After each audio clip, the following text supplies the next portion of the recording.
Your Honor, the state does have a recommendation, but before that I did want to make a statement about some of the officers who were involved in this case.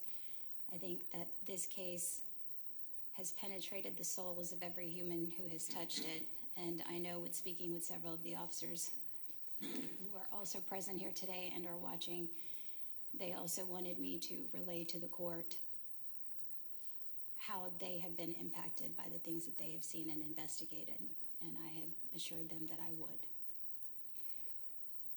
I think the evidence that the court has been able to hear and see is substantial in nature, and the state's recommendation is not made lightly. It is made taking into account what the victim had experienced based on the evidence and testimony that has come out. It is based solely on the charges that are present in the bill of indictment, a total of 20.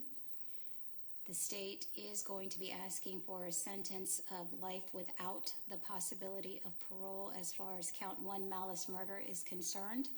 I think it is the only appropriate sentence given the circumstances of the death of Amari and the abuse of Zakaria and Zaire. The defendant does not have a previous criminal history, but given this case, the state would be adamantly asking for that sentence. Now, there are additional counts associated in the indictment that the jury has convicted the defendant of. I have conferred with Mr. Greenwald, and we both agree that the maximum sentence the court could give would be life without the possibility of parole plus an additional 235 years, and that would be the state's recommendation. I will be happy to break that down if that is what the court is inclined to give, but I think given everything that the court now is aware of, there is no recommendation that would be more appropriate than the maximum on every single charge. This defendant has been found guilty by this jury. So we would ask for life without the possibility of parole plus 235 years. Thank you. Thank you, Ms. Dazim. Mr. Greenwald. Thank you, Judge. Your Honor, the way it breaks down, and I think we're in agreement on that, is count 7 would merge into count 4, count 6 would merge into count 3, count 5 would merge into count 2, and then counts 2, 3, and 4 would be vacated. So on count 1, the minimum sentence is life, of course. Maximum is life with or without parole.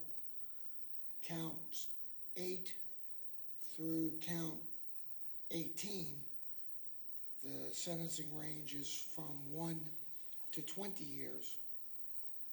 Count 19, the sentencing range is 1 to 10 years. And count 21, the sentencing range is from 1 to 5 years. And that's how we've got the life plus 235 years as the maximum.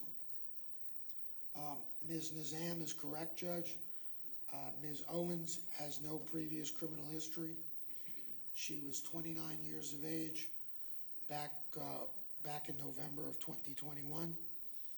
She's now 32 years of age, has been continuously in custody since November 21st of 2021. I'm the second attorney that's been on the case. She was declared indigent by the court. Prior counsel was appointed, and then I was appointed to replace prior counsel approximately 2 years ago, and have been working on her case since. I know Your Honor does not punish people for going to trial and exercising their right to go to trial. We respect the province of the jury and their verdict. They're certainly entitled to render what verdict they see fit. I would respectfully ask, and I don't know if Ms. Owens wants to say anything, but I would respectfully ask, in light of her lack of criminal history, that Your Honor impose a sentence of life with the possibility of parole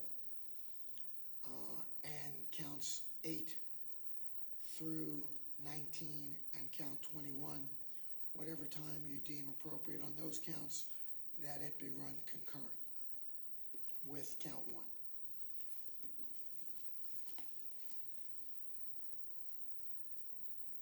All right, Ms. Owens, would you like to speak?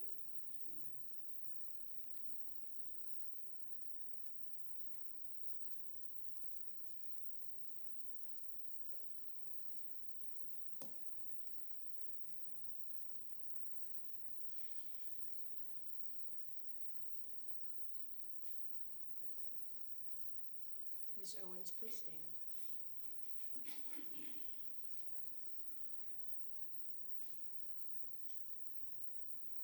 Ms. Owens, I've been practicing law for a really long time. And I practice criminal defense. I practice civil law. And I've been on the bench. I've been a jurist for 25 years.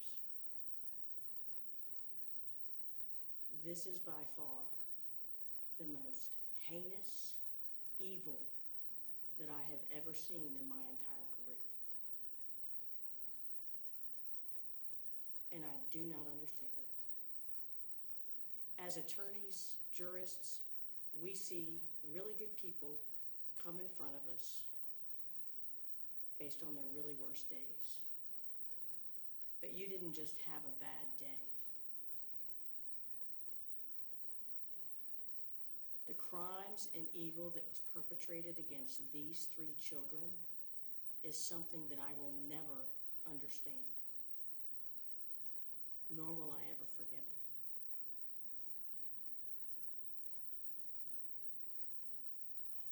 Based on that, the court does hereby sentence you as follows. Account 1, malice murder. You are hereby sentenced to life without the possibility of parole. Count 7 merges with count 3. 7 into 4. I'm sorry, 7 into 4. Count 6 merges into count 3. And count 5 merges to count 2. Counts 2, 3, and 4 are vacated by operation of law. On the remaining counts, counts 8 through 18. And counts 19 and 21, the court does hereby sentence you to consecutive 235 years. So life without parole plus 235 years. You will never see the light of day to perpetrate this type of behavior, cruelty, and evilness upon another person. Go with a deputy.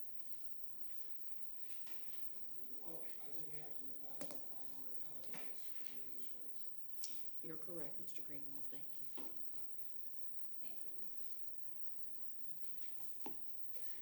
you. Ms. Owens, you understand that if you wish to challenge this conviction, you may do so by what's called a habeas corpus petition, and there is a time limit in which you must file that petition, and that petition's time limit is going to be 4 years from today's date.